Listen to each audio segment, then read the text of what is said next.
So I'm in the gym, right? And instead of doing these crunches that I'm supposed to do, I noticed a girl wearing a t-shirt that said Essentials on it. Now, I know nothing about this brand other than the fact that my teenage son spent a whole lot of his own money on one of these hoodies. And I just figured there wouldn't be nobody working out at Planet Fitness with an old expensive t-shirt or hoodie on and it be the legitimate thing. I mean, I guess you could work out in Gucci, but I don't see a whole lot of people doing that. So it got me to trademark searching. So the girl I was eye hustling, her shirt just said Essentials. So I know it didn't have the full name. But I also noticed it didn't have that R in a circle, the registered trademark symbol. So I was like, is this legitimate? A little Google search showed me that the same kind of shirt she had on, they selling at Walmart for $25.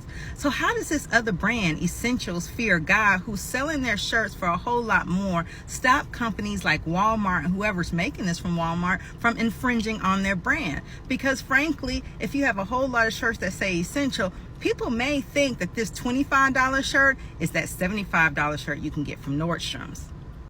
If you don't already follow me, I'm attorney LBJ. I'm an intellectual property lawyer that helps small business understand brand protection by talking about hot topics like this and who I was snooping on in the gym.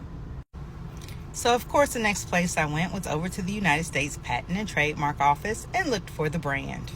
And there they are, Essentials Fear of God. You see, say they have some active applications pending, some that were dead and abandoned, some that are already been approved for their mark. But I also see they have some infringers attempting to trademark the exact same name. So here's the lessons. First of all, Essentials Fear of God has priority over anybody else who comes behind them and attempts to trademark the exact same name for clothing. They also have sufficient registration to attempt to stop the infringers who are selling their items at Walmart. Now, will they win? Well, it depends. The court is going to evaluate a totality of the circumstances to determine if the t-shirts that simply say Essentials is sufficiently infringing on Essentials Fear of God. They're going to look at the style, where it's sold, how it's sold, would customers be confused? The brand owner could use things like surveys to help prove that there is a likelihood of confusion between this $75 shirt and that $25 shirt I saw old girl wearing in the gym. But it appears that Essentials Fear God is a growing brand. They're already in Nordstrom's. They have the proper trademark protection.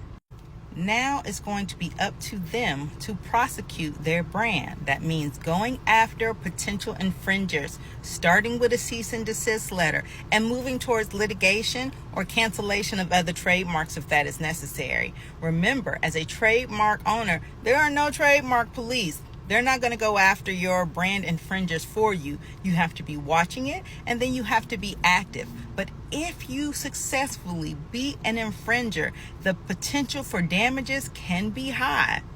Now, I ain't never finished those crunches, but I did give you an important trademark lesson. If you learned something, give me a follow and share with a friend.